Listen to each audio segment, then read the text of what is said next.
বা পিঁপড়ে নিতাই চাঁদ যিনি বড়, সেই নিতাই চাঁদ ভাইয়ের কাছে হাত জোর করে বলেছিল, ভাই তোমার কাছে আমার নিবেদন, ভাই ওই যে দক্ষিণে দেশে রাধা কৃষ্ণ যুগল সেবা, ওই যুগল সেবা তুমি বাঙালির ঘরে এনে দাও।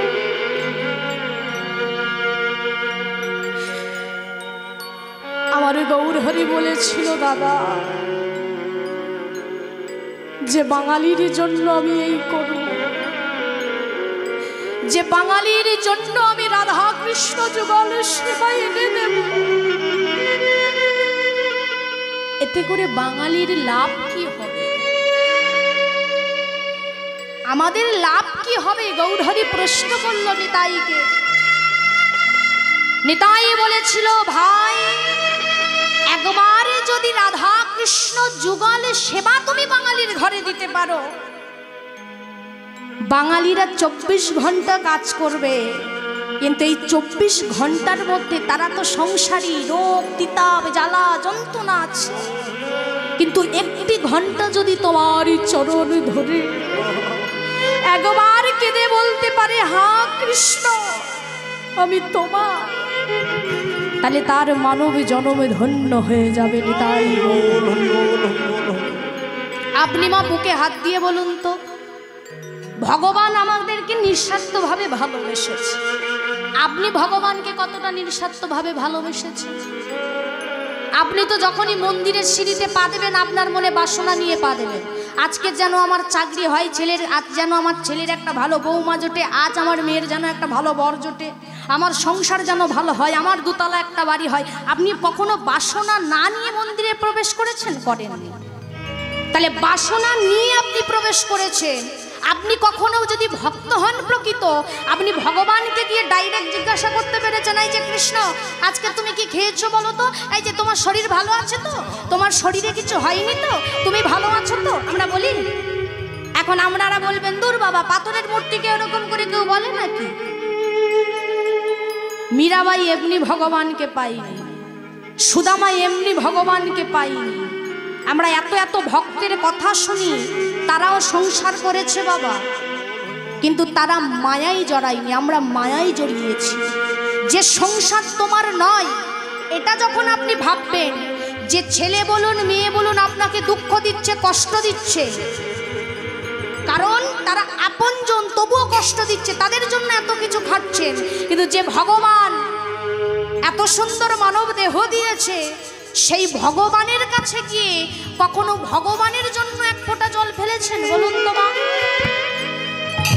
ভগবানের জন্য কেঁদেছেন? কাঁদেননি। ভগবানের জন্য যেদিন আপনি কাঁদতে পারবেন, ভগবানের কাছে গিয়ে বলতে পারবেন, হে গোবিন্দ তুমি ছাড়া আমার কেউ নেই, সেই দিন আমার গোবিন্দ তোমার দাস। এত এত কীর্তন শুনি, কিন্তু সংসারের জ্বালা যায় না। বলে জ্বালা হলো যারা কীর্তন করছে তাদের ঘরে বেশি, তা আপনার ঘরে শান্তি কি করে আসবে মা? শান্তি পেতে গেলে ভগবানের চরণ ধরো, আর কারোর চরণ ধরতে হবে না, তার চরণ ধরো, শান্তি আপনার আসবে। আপনি বলুন, আপনি চিন্তা করছেন আপনার সংসারের জন্য চুরি করছেন, ডাকাতি করছেন, মারপিট করছেন, আচ্ছা আপনার সংসার কি আপনার এই কর্মটা ভাগ নেবে বাবা? নেবে না। কিন্তু আপনি যদি ভগবানের জন্য চুরি করতেন, ভগবানের জন্য যদি ডাকাতি করতেন, ভগবান কিন্তু আপনাকে চোর বলতো না, ভগবান আপনাকে ডাকাত বলতো না। যখন আপনি পরিবারের জন্য চুরি করবেন, সেটার বাবা চুরিই হয়। আর যে আপনজন আপনাদের জন্য আপনারা চুরি করছেন আপনদের জন্য, সেই আপনজন কিন্তু বাবা আপনার হবে না, আপনার কখনোই নয়। তুমি ভেবেছ কি মনে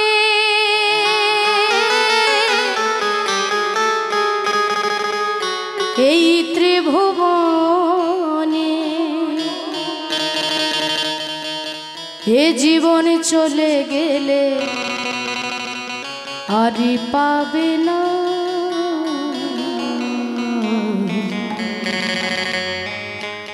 বারে বারে আর আশা হবে না রে মন, বারে বারে আর আশা হবে না রে মন, বারে বারে আর আশা হরি বল হরি বল হরি বল রে মন, বারে বারে আর আশা হবে না। তুমি ভেবেছ কি মনে এই ত্রিভুবনে এ জীবন চলে গেলে আর পাবে না বারে বারে আর আশা হবে না রে মন বারে বারে আর আশা হবে না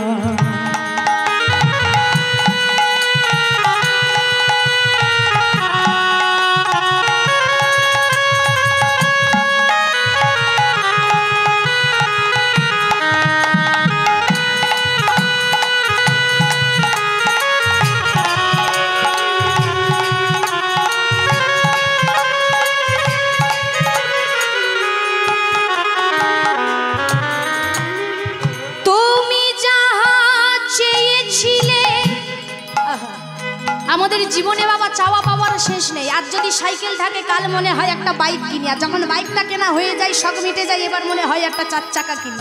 যখন বাড়ি একতলা থাকে মনে হয় এবার 2 তলা করি। যখন সিমেন্ট থাকে নিচে তখন মনে হয় সিমেন্ট ধসে ফেলে দিয়ে পাথরটাকে বসিয়ে দিই। তাহলে আমাদের জীবনে চাওয়া পাওয়ার কখনো শেষ নেই। আপনার যত চাওয়া থাকবে তত আপনি জানবেন অশান্তিতে ভুগবেন। আপনি যদি মনে করেন যে আমার এতটুকুতেই আমার শান্তি তাহলে জানবেন সুখী। অনেক সময় দেখবেন আমাদের মনে হয় না, অনেক বাড়ির ছেলেমেয়েরা বলে ওই বাড়ির ছেলেমেয়েরা একটা বাইক আছে ওরা কত ভালো মন্দ খায়, আমাদের কেন হয় না? চিন্তা করবেন, ভাববেন বাবা যে মাছ মাংস খাচ্ছে খাওয়ার পরে যখন এখান দিয়ে নেমে এখানে আসবে না তার যে তৃপ্তি, আর যার খিদে আছে পেটে সেও যখন পান্তা ভাত খাচ্ছে যখন এটার পার করে এখানে আসবে তারও কিন্তু একই তৃপ্তি। স্বাদ কোথায় বা? স্বাদ হলো জিহ্বায়। তাহলে জিহ্বাটাকে যেভাবেই বশীভূত করবেন সেইভাবেই বশীভূত হবে।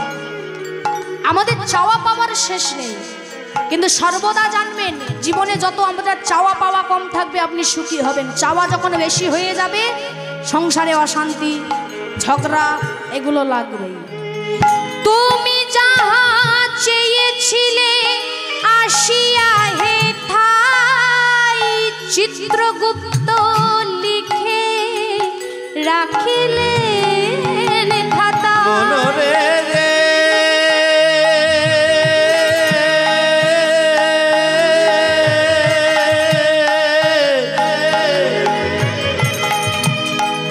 পাগল মন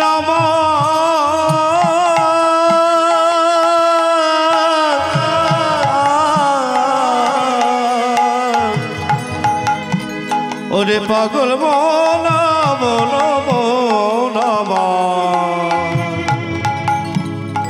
মনরে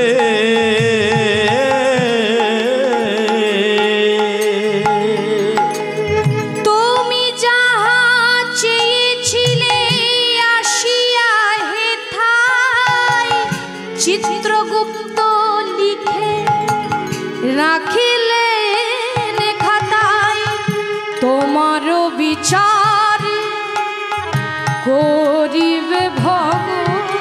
ও গো তোমার বিচার করিবে ভগবান, তোমার বিচার করিবে ভগবান। ও গো তোমার বিচার করিবে ভগবান। ও যে তার কাছে ভাব সব কিছু চলে না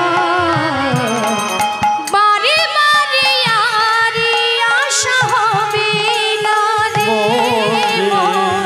বারে বারে আর আশা হবে না রে মন, বারে বারে আর আশা হবে না রে মন, বারে বারে আর আশা হবে না রে মন।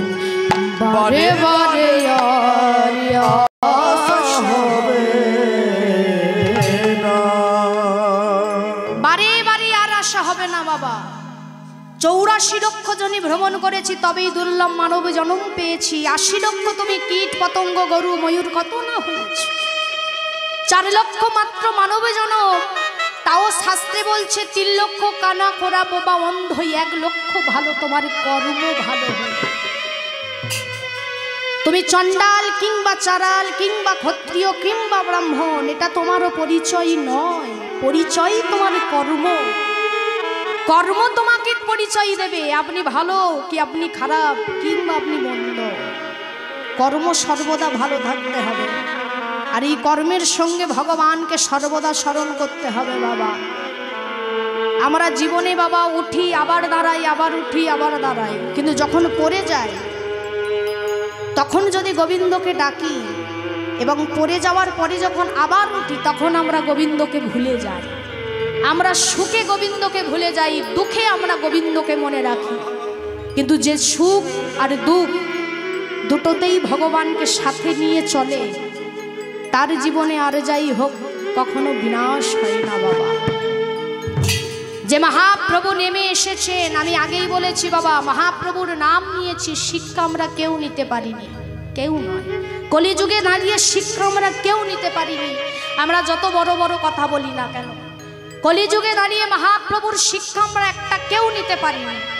যদি শিক্ষা নিতাম বাবা আজকের এত অধঃপতন বাঙালির হতো না। মহাপ্রভু নেমে এসেছেন, তাকে এনেছেন শ্রীপাদ অদ্বৈত আচার্য বাবা। যে অদ্বৈত মহাপ্রভুকে এনেছেন, এই অদ্বৈত পূর্বে কে ছিলেন মা? কে ছিলেন? শিব, মানে ভোলানাথ। কিন্তু বাবা আমরা দেখবেন সনাতন ধর্মের মানুষ বর্তমান যুগে দেখবেন ভোলানাথ হলো কি তত্ত্বের সম্রাট। আমরা বলি বাবা, দেখবেন কিছু কিছু ভুল কথা আমরা বলি না, এই বিশাল একটা তত্ত্ব সম্রাট শিল্পী আসছে, মানে বিশাল তত্ত্ব জানে, তত্ত্বের সম্রাট। এই যে বলি তত্ত্বের সম্রাট, তত্ত্বের কীর্তনিয়া, আপনি জানবেন তত্ত্ব যদি জানতো সে কখনো গাড়ি বাড়ি করতে পারতো না, তত্ত্ব যদি জানতো সোনার আংটি পরতো না, গ্রামে গ্রামে গিয়ে গাড়ি করে ঘুরে ঘুরে কীর্তন করতে পারতো না। এইবার কেন বলবেন আপনি যে মা তনুশ্রী কথা বলছো? বলে এরা যেগুলো বলে তত্ত্ব নয়, তথ্য। তত্ত্ব কে জানে? মহাপ্রভু জানে না। তত্ত্বের সম্রাট কে? না স্বয়ং ভোলানাথ। স্বয়ং ভোলানাথ তত্ত্বের সম্রাট। তত্ত্ব জানে বলে তার বাড়িও নেই, তার গাড়িও নাই, তার সোনাও নাই, তার দানাও নাই, কিচ্ছু নাই, একদম বাবা নিঃস্ব। কিন্তু তার শিষ্যগুলো তাকিয়ে দেখুন তো কি নেই। তার শিষ্য কুবের অর্থমন্ত্রী, তার শিষ্য রাবণ, সোনার লঙ্কা। গুরুর কেন ওই অবস্থা? বলে যে সর্বত্যাগী হয়, যে প্রকৃতপক্ষে বৈষ্ণব হয়, যে তত্ত্বের মধ্যে ডুবে যায়, তার কখনো এগুলো থাকে না মা। তত্ত্বের সম্রাট হলো আমার ভোলানাথ, যিনি নামের মধ্যে ঢুকেছেন। ভোলানাথকে আমরা কত কথা বলি, সনাতন ধর্মে এখনো প্রচার আলো। আমরা দেখবেন সনাতন ধর্মে ভোলানাথকে দেখে আমাদের সনাতন ধর্মের ছেলে মেয়েরাই কিটি করে। কি কিটি বলুন তো বাবা? শ্রাবণ মাস পড়লে এদের যেন একেবারে বাবা যেন ঘরে চলে আসবে এমন ভাব দেখায়। কি সবে যাবে বাবার মাথায় জল ঢালবে, বলবে বাবার আমি ভক্ত, আমার চরম ভক্ত। কি ভক্ত? গাঁজা টেনে টেনে যাচ্ছে, মানে মহা ভোলানাথ গাঁজা টানলেই একেবারে ঘরে হাজির হবে। বলে কেন গাঁজা টানো? বলে তুমি জানো না তনুশ্রী দিদি, গাঁজা আমার বাবা খেত তো, তা গাঁজা খেলে আরো ভালো করে বাবা আমাদের ভালোবাসে। বাবা নাকি গাঁজা খেত? এদের মতো মূর্খ আছে? বাবা গাঁজা খায় তুমি দেখেছো? তোমার 14 পুরুষ দেখেছে? দেখেন বাবা গাঁজা খায়। এটা শুধু বলবো যে যারা ভক্ত তারা নয়, দেখবেন শিবের মন্দিরে পুজো হলে মায়েরা গাঁজা গোলকে এই বড় বড় সাজিয়ে নিয়ে যাবে, বলে বাবা খায়। হ্যাঁ গো বাবা খাই, তুমি বলছো ভোলানাথে গাঁজা খাই, ভালো কথা, আমি মানছি ভালো কথা, বাবা গাঁজা খাই। তা তিনি তো পরম বৈষ্ণব ছিল। আপনি ইস্কন বা গৌরীয় মঠে গিয়ে আপনি দেখাতে পারবেন যারা প্রকৃতপক্ষে বৈষ্ণব। তারা দেখেছেন কখনো সিগারেট খাচ্ছে, খৈনি খাচ্ছে, গাঁজা খাচ্ছে, কলকে খাচ্ছে? হ্যাঁ আমা খায়? খায় না, তারা তো বৈষ্ণব। এই দেখো মায়েদের হাসি দেখো, ভোলানাথ যদি গাঁজা খেতে পারে তো তারা কেন গাঁজা খাবে না? বলে বৈষ্ণব যে হয় সর্বত্যাগী হয়, তবেই সেই বৈষ্ণবের আসন পদ পায়। আর আপনারা কি করেন? ভোলানাথে গাঁজা খায়, আবার কত কি গান ভোলানাথের, বাবা নাকি হু হু হু করে, এই সব তো গান সনাতন ধর্মের। আবার দেখবেন একটা গান বেরিয়েছে কি, ওই যে ললিতাকে নিয়ে, তোর কোন কোন জায়গায় ব্যথা বান্ধবী ললিতা, বাবা গো কি সুন্দর গান। গানটা পুরো শুনেছেন? হ্যাঁ, সনাতন ধর্মকে কতটা ছোট করেছে শুনেছেন? এইটা নিয়ে তো আমাদের সনাতন ধর্মের ছেলে মেয়েরা লাপালাপি করছে, একেবারে নেচে কুদে বউরা ছেলেরা খুব ভাল লাগে। পুরো গানটা যদি শোনেন লজ্জাইতে মাথা হেঁট হয়ে যাবে। এই প্রতিবাদগুলো কেউ করেন? করেন এই প্রতিবাদগুলো? দেখেছেন কখনো মুসলমান ধর্মকে নিয়ে কাউকে কিটি করতে? তাহলে তার চামড়া চুলিয়ে নেবে। আর আমাদের সনাতন ধর্মের মানুষরা খুব শান্ত, তো এরা কিছু বলে না, এরা আরো নিজের ধর্মকে নিয়ে লাপালাপি করতে ভালোবাসে। যখন গানটা প্রথম আমি পুরোটা শুনলাম, লজ্জায় মনে হচ্ছে নিজের গালে নিজে চড় মারি। কোন জায়গায় আমাদের পরিস্থিতি, কোন জায়গায় আমাদের ধর্মটাকে টেনে নিয়ে যাচ্ছে। কীর্তন শুনলাম 3 ঘন্টা, হ্যাঁ 6 ঘন্টা 10 ঘন্টা, রাস শুনলাম, নাচাকুদা করলাম, লাখ টাকা খরচা করলাম, আর নিজের ধর্মকে ছোট করছো। তখন তুমি চোখে দেখতে পাচ্ছ না, তোমার প্রতিবাদ নেই, তুমি আবার ধার্মিক, তুমি সনাতন ধর্মের মানুষ পরিচয় দিচ্ছ। এটা আমাদের লজ্জা, সনাতন ধর্মের লজ্জা। কই আমাদের সনাতন ধর্মের ছেলে মেয়েরা এটা নিয়ে প্রতিবাদ করে না। উল্টে আর ওই শ্রাবণ মাসে যাই দেখি বাবার গাঁজা নিয়ে যাচ্ছে, বাবা গাঁজা খেয়ে উল্টে পড়ে পড়ে একেবারে, মেয়ে কিংবা ছেলে বলে এগুলো বাবার ভক্ত নয়, সব গাঁজার ভক্ত। বাবার ভক্ত হলে গাঁজা খায় না। পরম বৈষ্ণব, সেই বৈষ্ণবকে ছোট করবেন না। কখনো শাস্ত্রে আপনি দেখাতে পারবেন না, গরুর পুরাণ, ভাগবত গীতা, শিব পুরাণ কোথাও লেখা আমার দেখাতে পারবেন। যদি দেখাতে পারেন আমি কীর্তন ছেড়ে দেবো, এত বড় কথা বললাম। কোনো শাস্ত্রে লেখা নেই বাবা গাঁজা খায়। তাই কথাগুলো, এগুলো আমরা সনাতন ধর্মের মানুষ শিক্ষিত হয়েছি দিনের পর দিন, আমাদের সনাতন ধর্মের এত প্রচারের আলোয়। সেই জায়গা থেকে এগুলো ঠিক করুন বাবা, ঠিক করতে হবে। নিজেদের ধর্মকে নিজেদের ঠিক করতে হবে, নিজেদেরকে ঠিক করতে হবে। কীর্তন শুনলাম অথচ আমার পরিবার ঠিক নেই, আমার সমাজ ঠিক নেই। কীর্তন শুনে কি লাভ হবে? ভাগবত পাঠ শুনে কি লাভ হবে? নিজেদের মধ্যেই বাবা আমাদের কোনো শিক্ষাই নেই। সর্বদা আমি বলেছি নিজেকে পরিবর্তন করুন, প্রকৃতপক্ষে সনাতনী করে তুলুন, তবেই আপনি বুক ফুলিয়ে বলতে পারবেন। আমি কিন্তু বাবা বলে দিই, আমি একজন হিন্দু বিদ্বেষী। আমি যখনই দেখেছি আমার সনাতন ধর্মে আঘাত আসে আমি প্রতিবাদ করি, আমার ভয় নেই। আমি জানি এটা মৃত্যু লোক, আমার মৃত্যু হবে, আজ না হয় কাল হবে, কিন্তু ধর্মের জন্য যদি প্রতিবাদ করে মরতে হয় আমার এতটুকুও বাবা ভয় নেই, এতটুকু ভয় নেই। আপনি জানবেন এটা মৃত্যু লোক, আপনার মৃত্যু আছে, কিসের ভয়? আপনার যখন ধর্মের প্রতি আঘাত আসবে, ধর্মের জন্য যদি জীবন দিতে পারেন, আপনি জানবেন আপনি সনাতনী হয়ে আপনার ধর্মটাকে রক্ষা করবার জন্য আপনার গর্ব হওয়া উচিত বাবা। সর্বদা বলেছি আমি, শুধু কীর্তন আমার করার উদ্দেশ্য নয়, আমার উদ্দেশ্য এগুলো প্রচারে, যে সনাতন ধর্মকে আরও আমরা যখনই সনাতন ধর্মের মানুষ আরও আমাদের উচ্চকে নিয়ে যেতে গেলে আমাদেরকে কঠোর হিন্দুত্ব হতে হবে বাবা, তবে আপনি ধর্মকে বাঁচাতে পারবেন, নইলে নয়। চারিধারে যা হচ্ছে বাবা, চারিধারে যা হচ্ছে এটার বলবার কথা নয়। আমাদের অনেক সময় দেখবেন অনেক মানুষ বলে, অনেক কীর্তনিয়া বলুন, ভক্ত বলুন, এই জানিস আমার ধর্ম কখনো অস্ত্র ধরতে শেখায় না, অস্ত্র ছাড়তে শেখায়। আহা হা, অস্ত্র ছাড়তে শেখায়। তোমার ঘরে বসে তোমাকে যখন মেরে দিয়ে যাবে তাহলে তুমি অস্ত্র ধরবে না। আমার সামনে আমাকে গালি দিচ্ছে, আমি মেনে নিলাম। যদি আমার বাবা মাকে গালি দেয় আমি মেনে নেব? মানবো না। আমাকে গালি দিচ্ছে ভালো, কিন্তু যখন আমার বাবা মার কাছে গালিটা যাবে সেটা মানবো না। তাহলে অস্ত্র ধরতে শেখাই সনাতন ধর্ম। যদি অস্ত্র না ধরতে শেখাতো তাহলে কুরুক্ষেত্রের মাঠের যুদ্ধটা কেন হলো? ভগবান যুদ্ধ করালো কেন? ভগবান তো সব থেকে রাজনীতিবাদ। এখন যে রাজনীতি হচ্ছে খাওয়া খাওয়ির রাজনীতি, কিন্তু ভগবানের মতো রাজনীতিবাদ কেউ ছিল না মা। তাহলে তিনি পারত মিটিং করে বেশ মীমাংসা করে নিতে পঞ্চ পাণ্ডব দুর্যোধনের মধ্যে। তাহলে যুদ্ধ ঘটানোটা না 17.5 দিনের যুদ্ধ বাবা। কেন? বলে রাষ্ট্র বাঁচাতে গেলে তোমাকে অস্ত্র তুলতে হবে, এই শিক্ষাটা ভগবান দিয়েছে। রাষ্ট্র যখন তুমি বাঁচাবে তখন তোমাকে অস্ত্র তুলতে হবে। কুরুক্ষেত্রের মাঠের যুদ্ধ এমনি হয়নি বাবা। এমনি হয়নি, জানতে হবে। শুধু বলে দিলাম আমার সনাতন ধর্ম আস্তে তুলতে শেখাইনি। এটাকে মনে করছো কি ভালো? আমি সর্বদা বলেছি যুদ্ধ করে বাঁচবে, লড়াই করে বাঁচবে ধর্মের জন্য। ধর্মকে যদি আপনি ধরেন, ধর্ম আপনাকে ধরবে। অর্জুনকে বলেছিল ভগবান যে অর্জুন, কৃষ্ণকে অর্জুন প্রশ্ন করেছিল কুরুক্ষেত্রের মাঠে, কৃষ্ণ সব শিক্ষা দিলে তুমি আমার, এতক্ষণ পর্যন্ত যা শিক্ষা সব আমি নিলাম, কিন্তু আমার প্রশ্ন হলো ধর্ম কাকে বলে? কৃষ্ণ বলেছিল কি? কৃষ্ণ বলেছিল কি যে আগে ধর্ম রে পরে ধর্ম রে, আগে ধর্ম রে পরে ধর্ম রে, আগে ধর্ম রে মোরে, আগে আমাকে ধরো, আমাকে ধরলে ধর্মকে ধরবে। আগে ধর্ম রে পরে ধর্ম রে, আগে ধর্ম রে পরে ধর্ম রে, আগে ধর্ম রে ধর্ম রে, ধর্ম রে পরে ধর্ম রে, আগে ধর্ম রে পরে ধর্ম রে, আগে ধর্ম রে মোরে মোরে,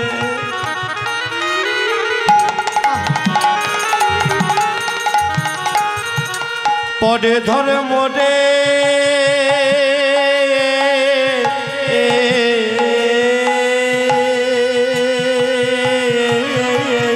আগে ধর্ম রে পরে ধর্ম রে, আগে ধর্ম রে পরে ধর্ম রে, আগে ধর্ম রে পরে ধর্ম রে, আগে ধর্ম রে পরে ধর্ম রে।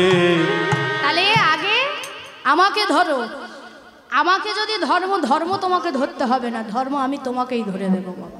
তাহলে আগে আমাকে ধরতে হবে তো মহাপ্রভুকে বাবা।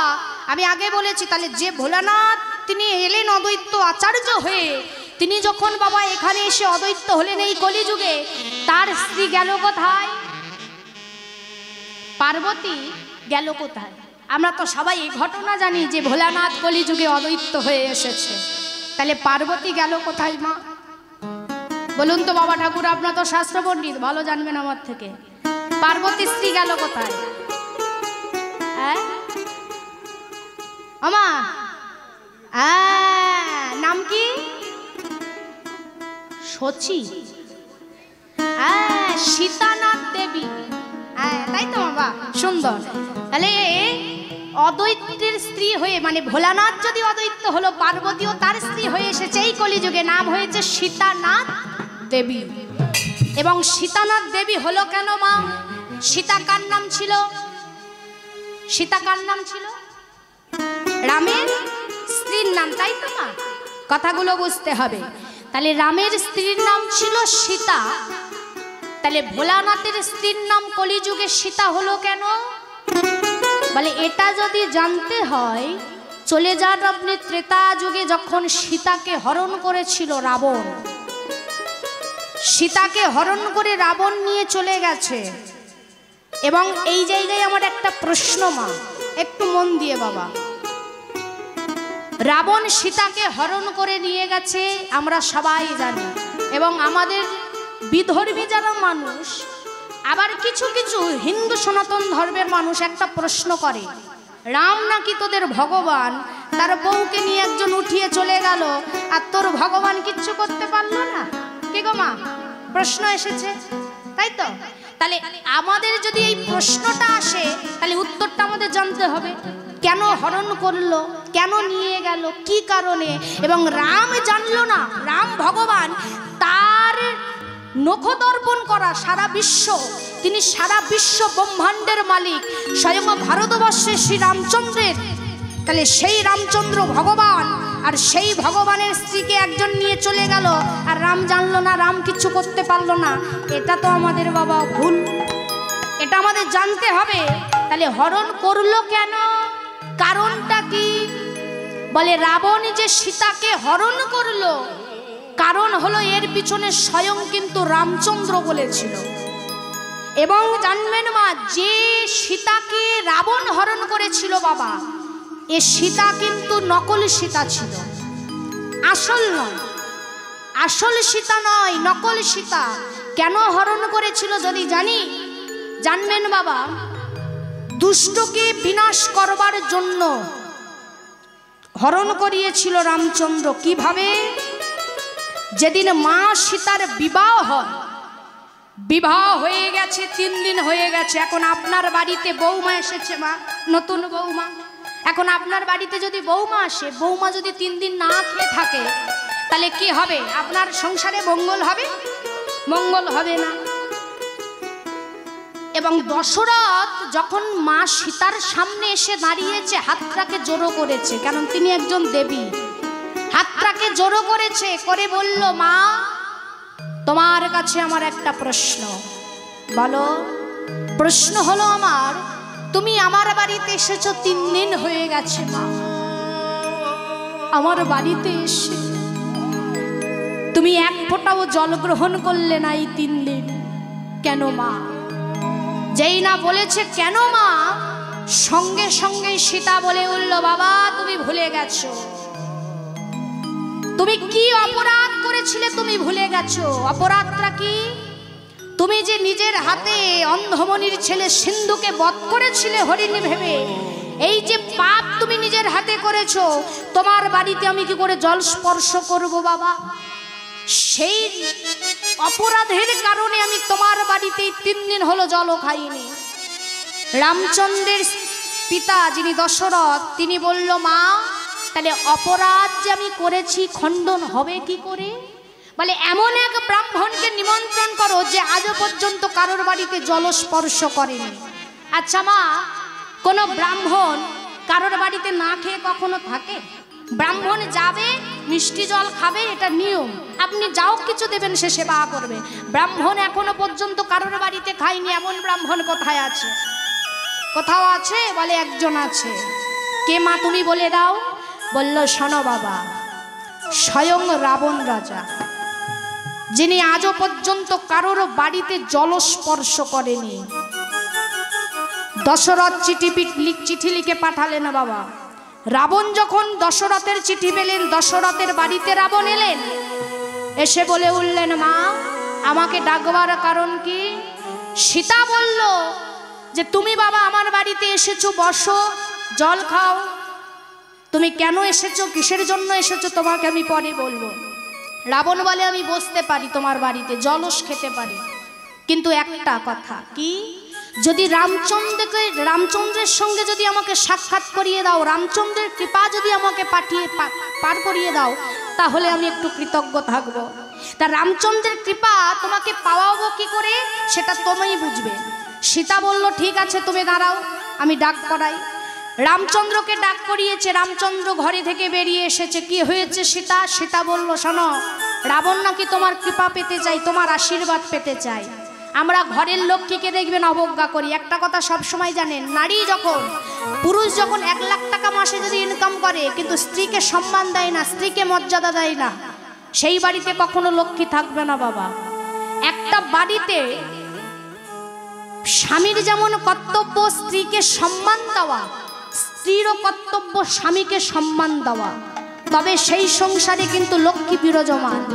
আর তুমি যদি স্বামীকে বাবা তুই তুকারি করে বলো, যাই মরণ দশা, জল নে খা, মর, আমার দেখার দরকার নেই, ও সংসারে কখনো বাবা লক্ষ্মীও থাকবে না, নারায়ণও থাকবে না। এই যেমন লক্ষ্মীর ভান্ডার পাচ্ছ, নারায়ণ ভান্ডার পাচ্ছ না, ঠিক তেমন বাবা লক্ষ্মীর ভান্ডার পেলে নারায়ণের ভান্ডারটাও করা উচিত। কিন্তু নারায়ণ ভান্ডার হবে কোথা থেকে? লক্ষ্মীর মধ্যেই গন্ডগোল। লক্ষ্মীগুলো ঠিক আছে? ঠিক তো নেই। তাহলে স্বামী স্ত্রী দুজনার কি করতে হবে? সম্পর্কের মধ্যে বিশ্বাস এবং সম্মান। কি সম্মান? বলে, শোনো, রামচন্দ্র সম্মানটা কি দিল সীতাকে? রাবণকে বলল, রাবণ আমার আশীর্বাদ পাওয়ার আগে তুমি তোমার মায়ের আশীর্বাদ নাও। কেন? বলে, মায়ের আশীর্বাদ পেলে তুমি আমার আশীর্বাদ পাবে। যার জন্য দেখবেন লক্ষ্মণ, সীতা, রাম, এই যে 3 জনের ফটো আমরা দেখি না বাবা, আপনারা জানেন কি লক্ষ্মণটাকে? লক্ষ্মণ কিন্তু গুরু, আর সীতা হলো ভক্তি।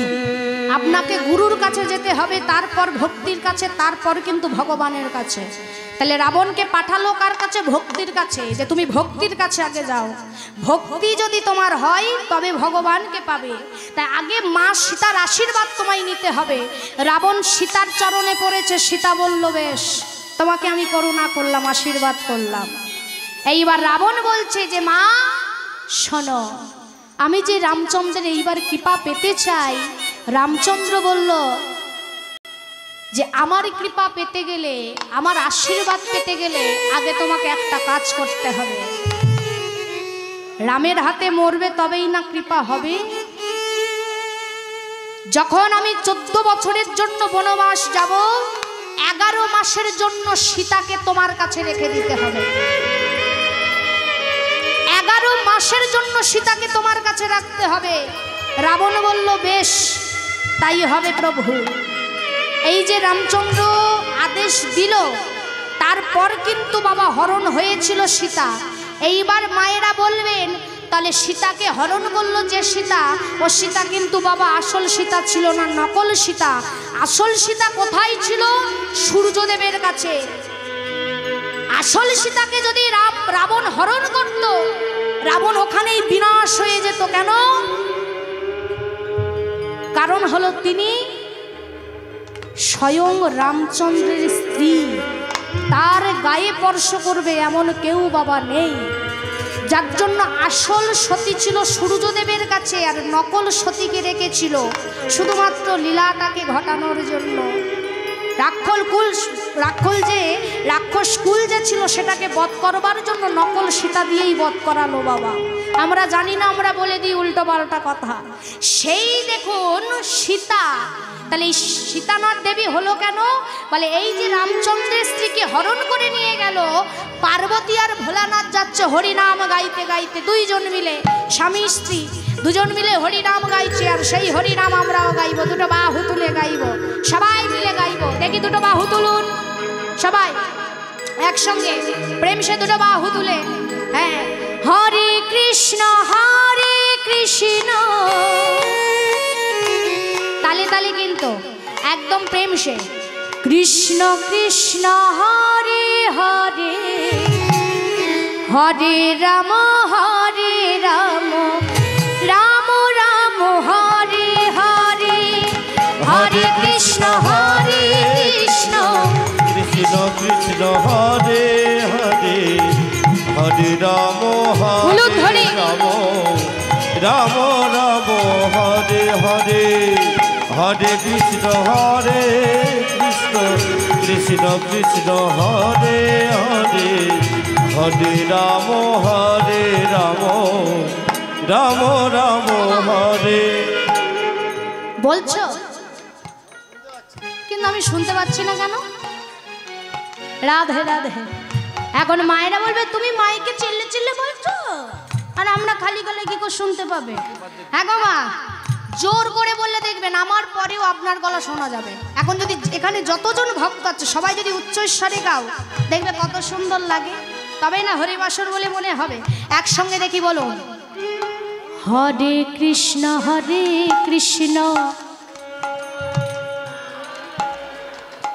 হরে রাম রাম রাম, হরে কৃষ্ণ কৃষ্ণ কৃষ্ণ হরে হরে, হরে রাম রাম রাম হরে হরে, হরে কৃষ্ণ কৃষ্ণ কৃষ্ণ হরে হরে, হরে রাম রাম রাম হরে হরে। এই যে ও স্বামী কি হয়েছে বলো না পার্বতী? ও হরিনাম করতে করতে মাঝখানে কথা বলো, ভালো লাগে না। পার্বতী তখন বলছে স্বামী একটু দাঁড়াও না, তোমার সঙ্গে আমার একটু কথা আছে। কি কথা? আচ্ছা ওই যে একজন ব্যক্তি অঝর নয়নে কাঁদছে, কে বলো তো? কে, কোথায়? আরে ওই তো মর্তধামে কেউ একজন কাঁদছে। তুমি ভগবানকে চিনতে পারছো না পার্বতী? যে স্বয়ং ভগবান কাঁদছে কেন? ভগবান কাঁদে? বলে এই দেখো, রামের স্ত্রীকে হরণ করে নিয়ে রাবণ চলে গেছে, তাই তো কাঁদছে। ও মা, রাম যদি ভগবান হলো, তার স্ত্রীকে হরণ করে নিয়ে চলে গেল, আর ভগবান কিছু করতে পারলো না? ভোলানাথ মনে মনে ভাবছে কি যে অ্যাক্টিং ভগবান করছে, এটা তো আমিই জানি। হ্যাঁ, কি সুন্দর অ্যাক্টিং করছে ভগবান, আমার থেকে ভালো আর কেউ জানে না। ভগবান যে অ্যাক্টিং করছে ভোলানাথ তো জানে বাবা। তা বলছে পার্বতী ভগবান কেন হচ্ছে তোমার এত জানার কি দরকার, ভগবানকে বেশি জানতে যেও না, ভগবানকে জানতে গেলে সন্দেহ করতে গেলে তার মৃত্যু অনিবার্য। ভোলানাথ বলে দেখ আমি আগে জানবো, ভগবান যদি হবে ভগবান কাঁদবে কেন, আজকের আমি ভগবানকে পরীক্ষা করব, কেমন ভগবান দেখবো। বলে শোনো পরীক্ষা করতে যেও না, বারবার করে বলছি পরীক্ষা করো না। বলে না আমি পরীক্ষা করব। এই কি করেছে, স্বামীর কথা রেখে দিয়ে পার্বতী এইবার দেখুন আস্তে আস্তে গিয়েছে তো গিয়েছে বিউটি পার্লার থেকে 2000 টাকা খরচা করে একেবারে সীতার রূপ ধরে গিয়েছে। মানে পার্বতী সতী সীতার রূপ ধরে গিয়েছে। কোথায় গিয়েছে, রামচন্দ্রের কাছে। রামচন্দ্র কাঁদছে মাথা হেট করে, পিছন থেকে গিয়েছে মা সতী সীতার রূপ ধরে। আর গিয়ে যেই না বাবা রামচন্দ্রকে জড়িয়ে ধরতে যাবে, ঠিক সেই সময় চিৎকার করে উঠেছে রাম, মা ওগো মা গো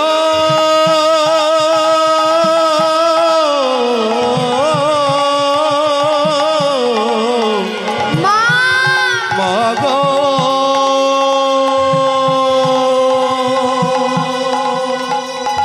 ওগো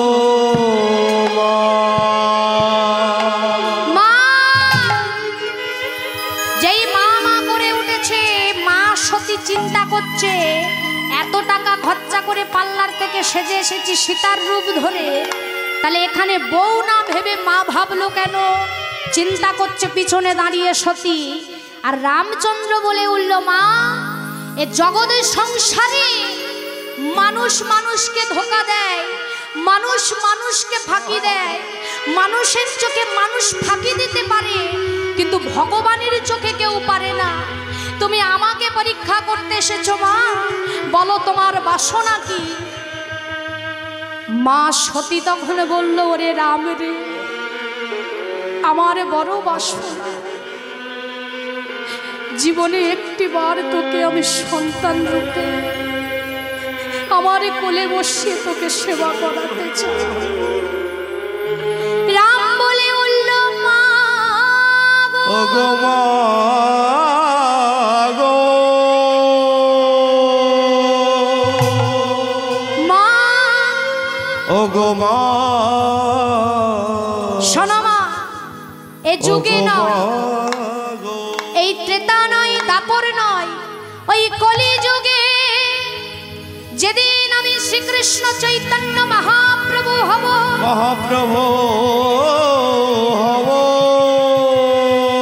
তোমার স্বামী হবে অদ্বৈত আচার্য, অদ্বৈত আচার্য, তুমি তার স্ত্রী হবে।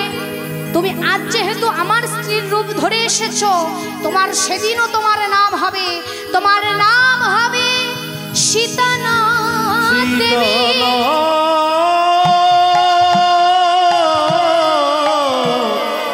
দেবী মা আমি তোমাকে আশীর্বাদ দিলাম।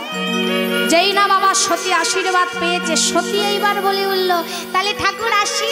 বলে এসো, তোমার স্বামী ভালো আছে তো? বলে হ্যাঁ। এইবার মজার ঘটনা, ভোলানাথ বলছে, হ্যাঁ গো গেলে ভগবানের কাছে, তা কি কথা হলো ভগবানের সঙ্গে?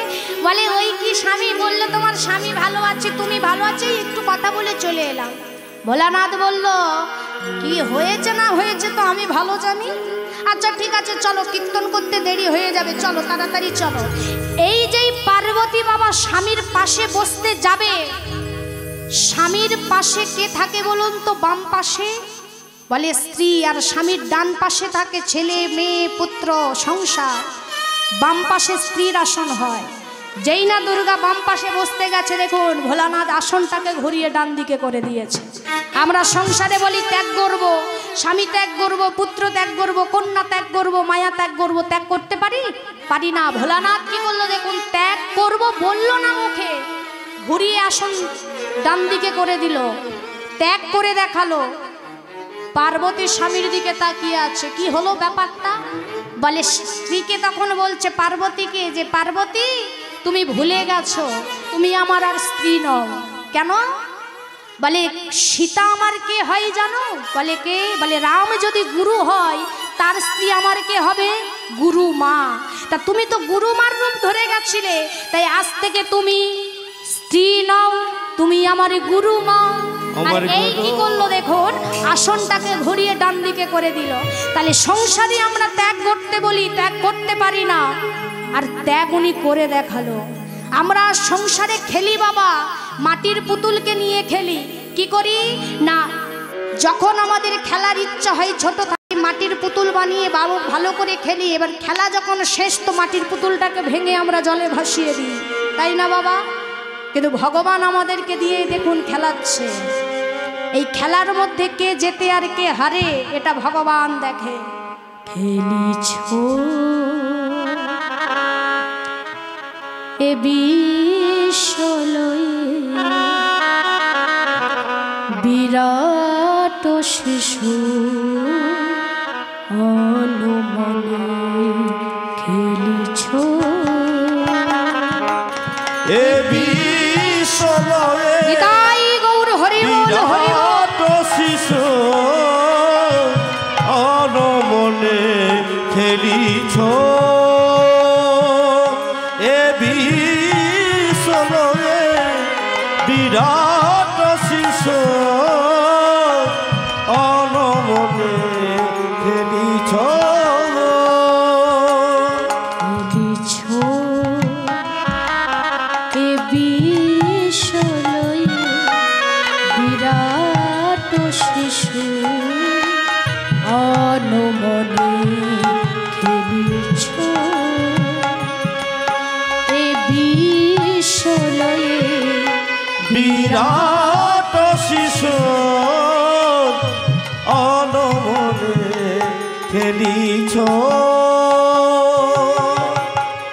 করো করো রবি শশী খেলে না তব হে উদাসী পড়িয়া রয়েছে রাঙা পথের পাশে রাশি রাশি তর করো বিশ্বসী খেল না তব হে উদাসী পড়িয়ার আছে রাঙা পথের পাশে রাশি রাশি করো করো রবি শশী খেলে না তব হে উদাসী পড়িয়া রয়েছে রাঙা পথের পাশে রাশি রাশি নিত্য তুমি হে উদাস সদা সুখে দুঃখে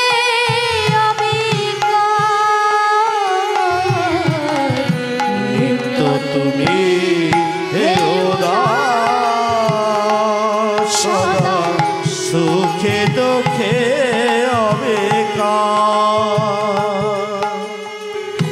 নিত্য তুমি হে উদাস সদা সুখে দুঃখে অবিকার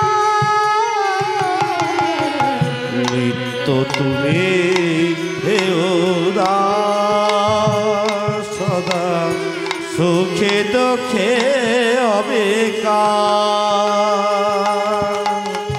ভাঙি ভাঙিছ খেলিছ আপন সনে নিরজনে প্রভু নিরজনে খেলিছ হে বিশ্বলয়ে বিরাট শিশু খেলিছ নিতাই গৌর হরি বল হরি বল। বিশ্বলয়ে বিরাট শিশু অনুমনে খেলিছ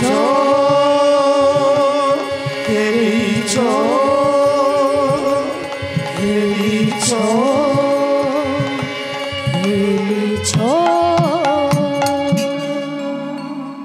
তাই চলুন আমরা শ্রীধাম নবদ্বীপের কোল অতিক্রম করে বৃন্দাবন যাব, লীলা কথা আস্বাদন করব, ভগবানের যে লীলা আস্বাদন করব, শ্রীকৃষ্ণের দান লীলা তথ্য তত্ত্ব আমরা লীলার মধ্যে জানবো। সবাই মিলে বৃন্দাবন যাব, তাই তো মা? তাহলে সবাই মিলে যাব তো? হ্যাঁ, কারা কারা দেখি একটু হাত তুলুন তো। ওমা আমার উপর রাগ হচ্ছে নাকি? এই যে কিছু সত্যি সত্যি কথা বললাম না, মানে আমি একটু সামনে বলতে ভালোবাসি, দোষ গুণ যেটা সেটা তো বলবো, বলো। রাধে রাধে। আমা তাহলে সবাই মিলে যাব বৃন্দাবন। মায়েদের মন খারাপ কেন? এই আমার সামনে মন খারাপ করে ভাল লাগে না, কিন্তু মুখে হাসি রাখতে হবে। দেখবেন এক একজন ব্যক্তি আছে না, দেখবেন বলবে দাদা ভালো আছেন,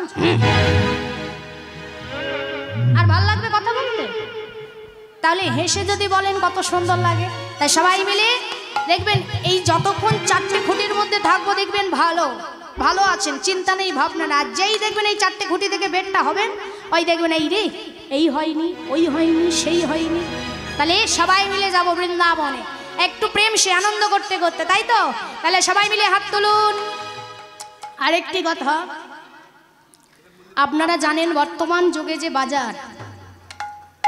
বাজার চলছে, মানে অনেক জিনিসপত্রের দাম, মানুষের যাদের ইনকাম কম তাদের খুব কষ্ট, কিন্তু তার পরিপ্রেক্ষিতেও এই যে এত সুন্দর একটা আমাদের ধর্মীয় কাজ হচ্ছে, ভগবানের মন্দির হচ্ছে, এটা পরম বাবা সৌভাগ্য। কমিটির দাদা ভাইরা আপনাদের চরণে যাবে, যার যেমন। দেখবেন বাবা আমরা মদ মাংস কত কিছুতে টাকা বাজে বাজে কাজে উড়িয়ে দিই, আমাদের গায়ে লাগে না, কিন্তু মন্দিরের জন্য কখনো ভালো কাজে দিতে গেলে হাত কাঁপে। তবুও বলছি বাবা, আপনি যদি ভগবানকে 500 টাকা দেন, ভগবান সেটা দ্বিগুণ করে আপনার কাছে পাঠাবে। ভগবান কারোর কাছে ঋণী থাকে না। তাই যারা যারা একটু বাবা হালকার উপর থেকে বড় বড় দেবেন, আমি মাইকে নাম অ্যানাউন্স করে দেব, এবং যার যেমন যতটা সামর্থ্য, কমিটির দাদা ভাইরা আপনার কাছে যাবে, বাবা ঠাকুররা আপনাদের কাছে যাবে, আপনারা দেবেন। তবে দিয়ে যেন ডান হাত দিলে বাম হাত না জানতে পারে, বাম হাত দিলে যেন ডান হাত না জানতে পারে। দান যদি মন থেকে দেন তো ভগবান আপনাকে দ্বিগুণ করে ফিরিয়ে দেবেন বাবা। ভগবান কারোর কাছে ঋণী নয়। তাই যার যেমন সামর্থ্য, তবে আওয়াজ করে নয়, একটু হালকার উপর থেকে দেবেন, মানে বুঝতে পারছেন 2 টাকা 1 টাকা বাজারে এখন আর কোনো মূল্যই থাকছে না। তাই একটা কাজ করতে গেলে, এত যে বড় কাজ বাবা ঠাকুররা নেমেছে, এটা আমি বলবো খুব ভালো। গ্রামে গ্রামে একটা করে 2টো করে মন্দির হওয়া খুবই ভালো।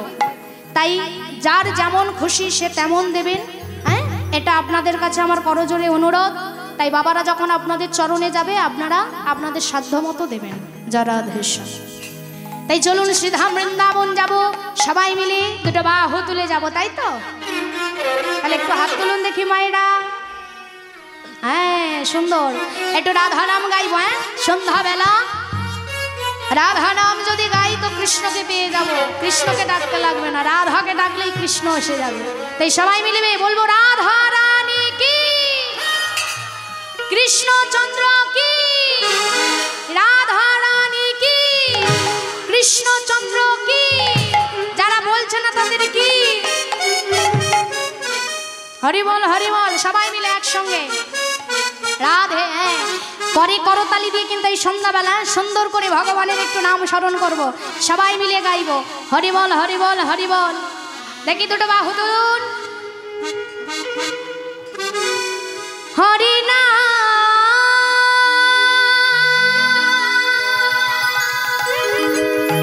কৃষ্ণ না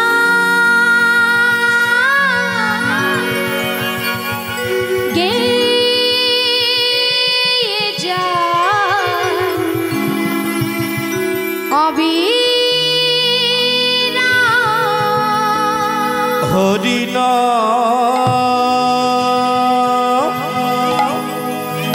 কৃষ্ণ নাম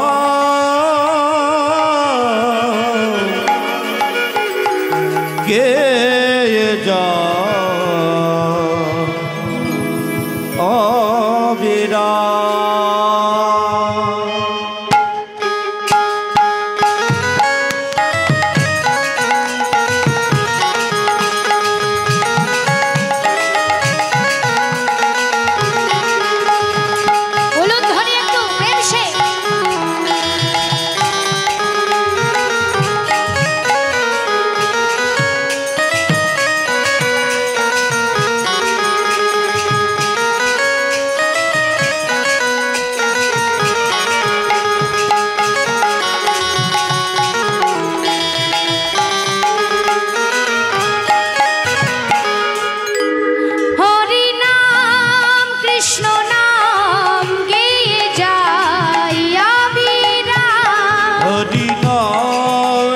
কৃষ্ণ নাম গেয়ে যায় অবিরাম।